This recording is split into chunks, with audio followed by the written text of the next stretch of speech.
The morning sun cast long shadows across the courtyard of Buckingham Palace as 24-year-old Michael Harrison adjusted his bearskin hat and took his position outside the palace gates.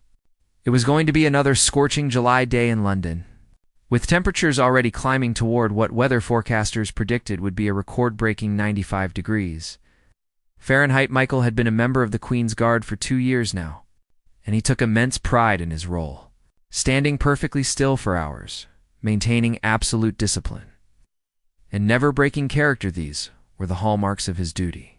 Tourists would try everything to make him move or smile, but Michael had mastered the art of remaining motionless like a statue. Today felt different, though. Michael had been fighting a stomach bug for the past 3 days, barely keeping any food down. His wife Emma had begged him to call in sick, but Michael refused. The Queen's Guard didn't take sick days unless they were practically dying, and Michael wasn't about to tarnish his perfect attendance record. "You look pale, mate," whispered his colleague, Sergeant David Wilson, as they performed the morning inspection. "Maybe you should speak to the captain about rotating out early today." Michael shook his head slightly. "I'm fine, Sarge. Just need some water and fresh air." But as Michael took his position at the main gate, he could feel his stomach churning and his head beginning to spin.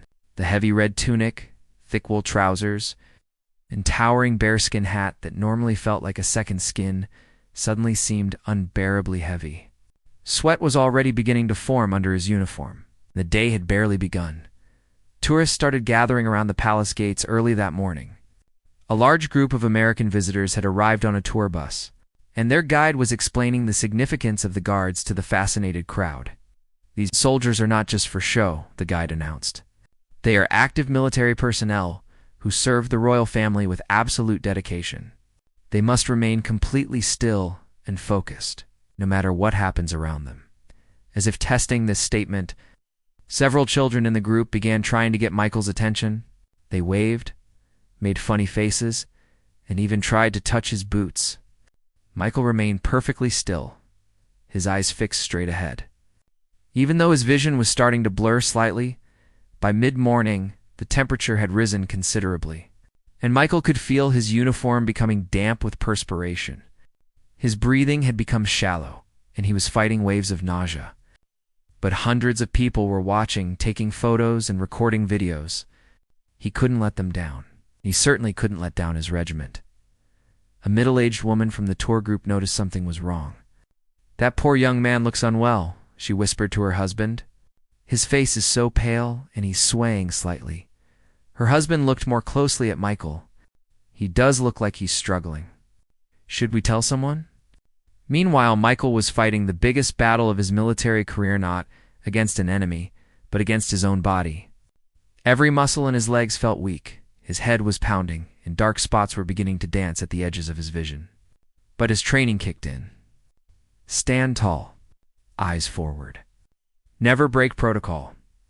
The tour guide continued his presentation, unaware of Michael's condition. "The guards undergo rigorous training to maintain their composure in all circumstances. Heat, cold, rain, or shine, nothing can break their focus." As the morning wore on, more people began to notice that something wasn't quite right with the young guard. Some tourists started whispering among themselves, pointing at Michael's pale complexion and the slight tremor in his hands. But Michael continued to stand at attention, determined not to bring shame to his uniform or his country.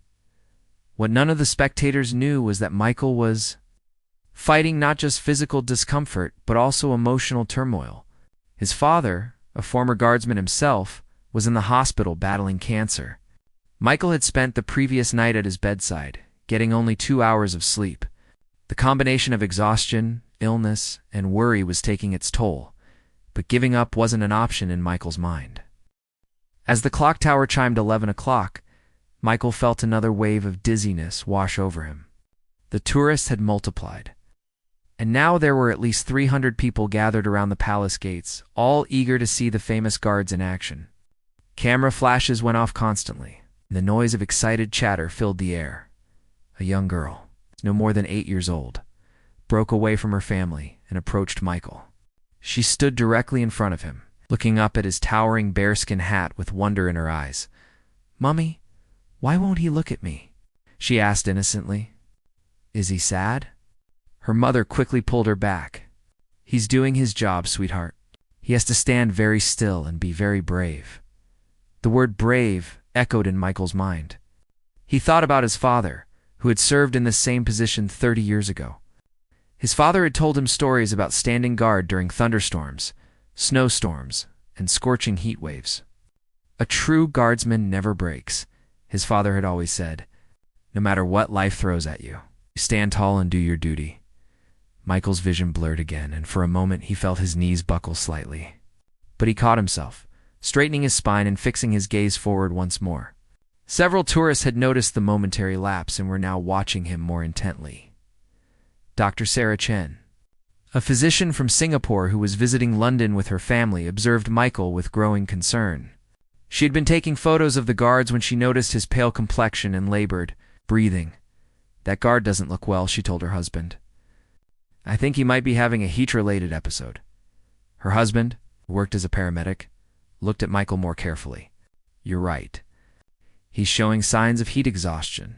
His face is flushed now. Look at how he's standing. He's compensating for dizziness. Dr. Chen approached one of the police officers stationed nearby. Excuse me, officer? I'm a doctor, and I'm concerned about the guard over there. He appears to be suffering from heat exhaustion. The officer looked at Michael and frowned. I'll radio the guard commander, ma'am. Thank you for your concern, but Michael was unaware of the conversation happening nearby.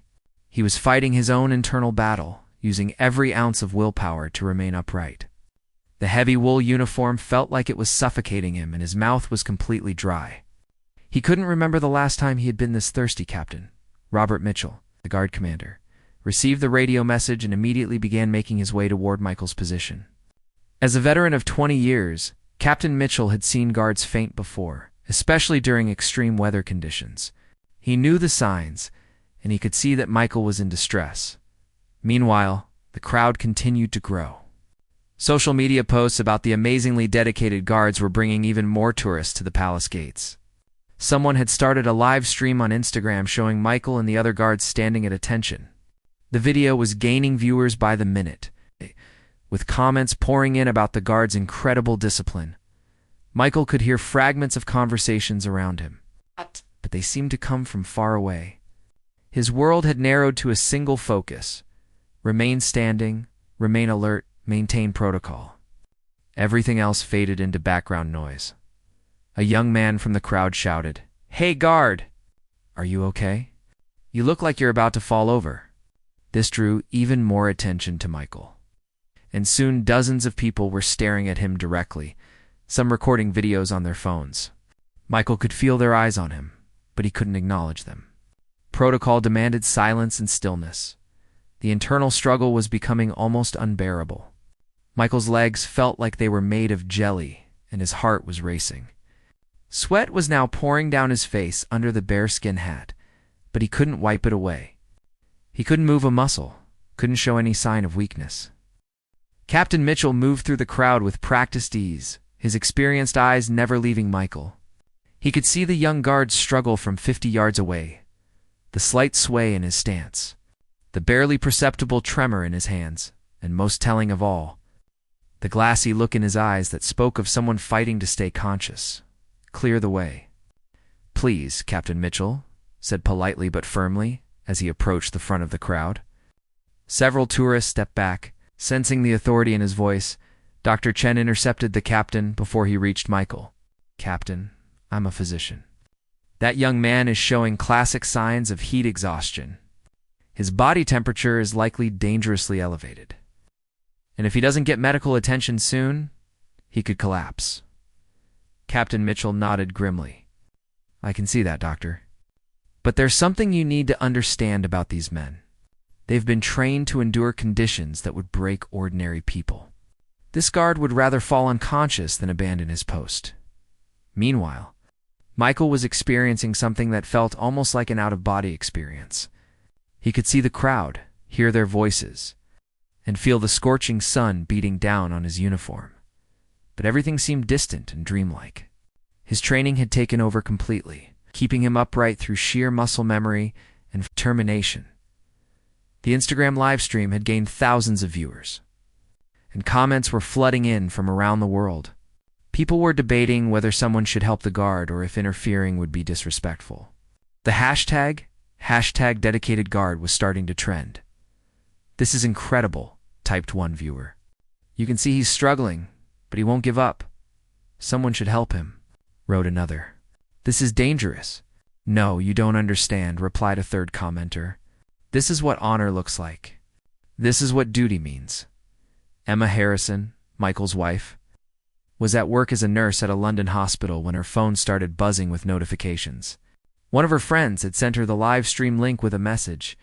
"Isn't this your husband?" Emma's heart sank when she saw Michael on the screen. Even through the small phone display, she could see that he was in distress. She immediately called his unit, but was told that the guards couldn't receive personal calls while on duty, except in extreme emergencies. "This is an extreme emergency." Emma insisted to the duty officer, "My husband is clearly unwell, and he's too stubborn to ask for help." Back at the palace, the situation was reaching a critical point.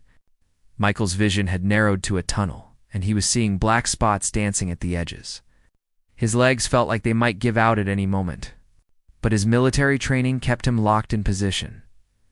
A group of school children on an educational trip had gathered near Michael, their teacher explaining the history of the Queen's Guard. One particularly observant 10-year-old named Lucy tugged on her teacher's sleeve.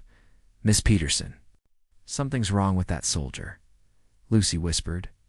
"He looks like my granddad did right before he fell down at home." Miss Peterson looked at Michael with fresh eyes and immediately saw what Lucy had noticed. The guard's face had gone from pale to a dangerous shade of red, and despite his rigid posture, she could see that he was swaying almost imperceptibly. "Children, step back, please," Miss Peterson instructed, then approached Captain Mitchell. "Sir, I think that young man needs help immediately. I've seen people faint before, and he's showing all the warning signs." Captain Mitchell was torn between his duty to maintain protocol and his responsibility for his men's welfare. The Queen's Guard had a reputation to uphold, but he couldn't let Michael collapse in front of hundreds of tourists and thousands of online viewers. Just then, Michael felt the world starting to spin faster. The sounds around him became muffled, like he was underwater. His knees locked to keep himself upright, but he could feel his body beginning to shut down from the heat and exhaustion. The crowd had grown silent, sensing that something significant was happening. Even the children stopped chattering as they watched the young guard's silent battle against his own physical limitations. The tension in the air was almost unbearable as hundreds of spectators watched Michael's silent struggle. Social media had exploded with the live stream, and news outlets were beginning to pick up the story. The hashtag standing strong had joined hashtag dedicated guard. As viewers from around the world watched in fascination and concern, Dr. Chen had positioned herself strategically nearby, ready to intervene if Michael collapsed. She had seen heat stroke victims before, and she knew that once a person lost consciousness in this condition, every second counted. Captain Mitchell made a decision that went against everything in the traditional playbook. He slowly approached Michael from the side, speaking in a low voice that only the guard could hear. "Harrison," he said quietly, "I know you can hear me. You don't have to respond, but listen carefully. Your wife called. She's watching the stream, and she's worried sick. Your father would be proud of how you've conducted yourself today, but he wouldn't want you to die for ceremony." Michael's eyes flickered almost imperceptibly. The only sign that he had heard his captain's words, the mention of his father, sent a jolt through his consciousness. He thought about his father lying in the hospital bed, weak from chemotherapy, but still asking about Michael's duties with the guard's son his father had whispered just yesterday. Being brave doesn't mean never knowing when to ask for help. Sometimes the most courageous thing you can do is admit you're human. The crowd began to murmur as they noticed Captain Mitchell's unusual proximity to the guard. This wasn't standard protocol, and even tourists unfamiliar with military traditions could sense that something unprecedented was happening. A BBC news crew had arrived. Having been alerted by their social media monitoring team about the trending hashtags, the reporter, James Wellington, began setting up for a live broadcast while trying to understand the situation. "We're here at Buckingham Palace, where an extraordinary situation is unfolding." He spoke into his microphone for a sound check. Queensguard appears to be struggling with heat exhaustion, but continues to maintain his post with remarkable dedication. Michael could hear fragments of the reporter's words, but they seemed to come from another world. His reality had narrowed to the simple act of remaining upright. Each breath was a conscious effort, each second another victory against his failing body. Emma had left the hospital and was racing across London in a taxi, tears streaming down her face as she watched the live stream on her phone. She knew her husband's stubborn pride better than anyone. He would literally die before he would voluntarily break protocol in front of crowds of people. Please, please just hold on, she whispered to the screen, knowing he couldn't hear her but hoping somehow her love could reach him across the city. Back at the palace, something beautiful began to happen. The crowd, which had initially been there for entertainment and photos, began to transform into something like a community. People stopped talking loudly and taking flash photos. Parents hushed their children and explained in whispers what they were witnessing. "That man is being very brave," a mother told her young son. "Sometimes being brave means standing up when everything inside you wants to sit down." An elderly veteran in the crowd, wearing his service medals on his jacket, stood at attention in solidarity with Michael. Other veterans in the crowd noticed and quietly joined him. Soon, there were dozens of former servicemen and women standing respectfully, creating a circle of honor around the struggling guard. Dr. Chen watched Michael's condition deteriorate.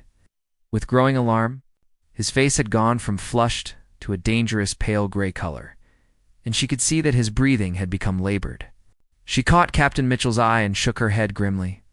"Captain, I don't think he has much time left," she said urgently. "Heat stroke can cause permanent damage or death. You need to get him medical attention now." Captain Mitchell nodded and did something that would be remembered in Queensguard history. He stepped directly in front of Michael and spoke loudly enough for the front rows of spectators to hear. "Guard Harrison, you have served with honor and distinction today. Your duty has been exemplary, and you have brought great credit to your regiment. Now, I am giving you a direct order. Accept medical assistance." Michael's eyes focused on his captain's face for the first time in hours. The relief in his expression was visible to everyone watching, both in person and online. The moment Captain Mitchell gave the order, Michael's rigid military bearing finally relaxed. His shoulders sagged slightly, and for the first time in hours, he blinked deliberately. Dr. Chen immediately moved forward with her husband. While Captain Mitchell signaled for the palace medical team, "Easy now," Dr. Chen said softly as she approached Michael. "We're going to help you. But try not to move too quickly." The crowd watched in respectful silence as the medical team arrived.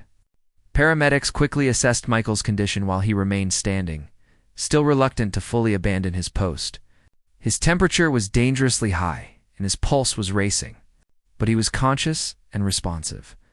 "Sir, we need to get you out of this uniform and into some shade immediately," one of the paramedics said. "Can you walk?" Michael nodded weakly, though his legs felt like rubber. As the medical team began to escort him toward the palace entrance, something unprecedented happened.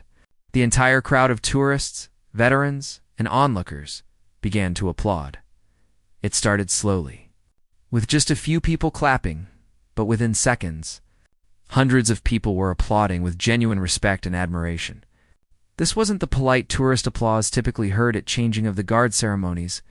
This was something deeper, more meaningful. The BBC reporter was broadcasting live as the scene unfolded. "What we're witnessing here is truly remarkable," James Wellington reported. "This young guard has demonstrated a level of dedication that has moved people from around the world. The crowd here isn't just clapping, they're honoring someone who has shown them what true commitment looks like." Emma's taxi pulled up just as Michael was being helped into the palace's medical facility. She jumped out and ran toward the entrance where Captain Mitchell was waiting for her. "How is he?" she asked frantically. "He's going to be fine," Captain Mitchell assured her. "Dehydrated and exhausted, but fine. Your husband is one of the toughest men I've ever served with, Mrs. Harrison. What he did today, ... well, it's something we'll be talking about for years to come." Inside the medical facility, Michael was quickly treated with IV fluids and cooling measures. As his condition stabilized, he became increasingly aware of the magnitude of what had happened. Dr. Chen, who had volunteered to stay and monitor his recovery, filled him in on the global response to his ordeal. "Young man, you have no idea what you've inspired," she told him. "The video has been viewed by millions of people. Messages of support are pouring in from around the world. You've shown people what honor looks like." Michael was overwhelmed. "I was just doing my job," he said weakly. "No," Dr. Chen replied firmly. "You were doing much more than that. You were showing the world that some people still believe in something bigger than themselves." Meanwhile, the story was spreading far beyond social media. News outlets across the globe were picking up the footage, and Michael's display of dedication was being hailed as a symbol of unwavering commitment in an age when such qualities seemed increasingly rare. At the hospital where Michael's father was receiving treatment, nurses had wheeled a television into his room so he could watch the news coverage. Tears streamed down the older man's face as he watched his son being praised for the very values he had tried to instill in him. "That's my boy," he whispered to the nurse. "That's my son." Back at the palace, Captain Mitchell was fielding calls from military commanders, government officials, and even representatives from the royal household. Everyone wanted to know more about the guard who had captured the world's attention through his simple act of doing his duty despite overwhelming adversity. The live stream had reached over 10 million views, and the hashtags standing strong and #true honor were trending globally. People were sharing their own stories of perseverance and dedication, inspired by Michael's example. As evening approached, Michael's condition had improved dramatically. The 4 fluids had rehydrated him, and his body temperature had returned to normal. But the emotional impact of the day's events was just beginning to sink in. Emma sat beside his bed, holding his hand. "The whole world is talking about you," she told him. "But I just want you to know that I was proud of you before today, and I'll be proud of you long after the world moves on to something else." Michael squeezed her hand. "I kept thinking about what Dad always said about never breaking, no matter what. But you know what? I think the real strength was in accepting help when Captain Mitchell ordered it." As night fell over London, Michael realized that his day of standing guard had become something much larger. In personal duty, it had become a reminder to people everywhere that dedication, honor, and perseverance still mattered in the modern world. 2 weeks after what the media had dubbed the Stand of Honor, Michael returned to duty at Buckingham Palace. The world had moved on to other stories, but the impact of his dedication continued to ripple outward in ways he never could have imagined. The first thing Michael noticed when he arrived at the palace was a small memorial garden that had been created by tourists. Hundreds of flowers, cards, and letters from visitors around the world were carefully arranged near the spot where he had stood that sweltering July day. The palace staff had decided to maintain the display as a tribute to the dedication of all the guards. Captain Mitchell briefed Michael on the changes that had resulted from his viral moment of fame. "The royal household has implemented new protocols for extreme weather conditions," he explained. "Guards will now receive more frequent water breaks, and medical personnel will be stationed closer to the posts during heat waves." Michael felt a mix of pride and embarrassment. "I hope I didn't cause too much trouble, sir." "Trouble?" Captain Mitchell laughed. "Harrison, you've done more for the reputation of the Queen's Guard than any recruiting campaign could ever accomplish. Applications to join the regiment have increased by 300%. Young people want to serve alongside someone who represents the kind of honor they saw in you." The most meaningful change, however, was in Michael's personal life. His father's condition had stabilized, and the older man credited his son's inspiring example with giving him the strength to continue fighting his illness. "Watching you stand tall when everything in your body was telling you to fall," his father told him during one of their daily visits. "It reminded me that we, Harrison men, don't give up. If you could stand guard in that condition, could certainly handle a few more rounds of chemotherapy." Emma had framed several of the thousands of letters that had arrived from around the world. Her favorite came from a young boy in Australia who wrote, "Dear Guardman, my mom showed me your video when I wanted to quit piano lessons because they were hard. Now when I want to quit something, I think about you standing in the hot sun, and I keep trying. Thank you for teaching me to be brave." Michael read that letter every morning before heading to work. Using it as a reminder that his actions had meaning beyond the palace gates, Dr. Chen had become a friend to the Harrison family, and she often shared updates about how Michael's story was being used in medical schools as an example of the body's ability to endure extreme stress through mental determination. "You've become a case study," she told him with a smile. "Medical students are learning about the power of the mind-body connection through your example." The veterans who had stood in solidarity with Michael that day had formed an informal support group that met monthly at a pub near the palace. They called themselves the Standing Guard, and they dedicated their gatherings to supporting current and former military personnel who were struggling with physical or mental health challenges. 3 months after the incident, Michael received an unexpected invitation to Buckingham Palace not as a guard, but as an honored guest. The royal family wanted to personally thank him for his service and the positive attention he had brought to the monarchy. During the private ceremony, Michael was presented with a special commendation for exemplary service beyond the call of duty. But more importantly, he had a brief conversation with a member of the royal family who told him, "Your dedication that day reminded all of us why these traditions matter. You didn't just stand guard over a building, you stood guard over the values that define us as a people." As Michael walked through the palace gardens after the ceremony, he reflected on how one day of doing his job had changed so many lives, including his own.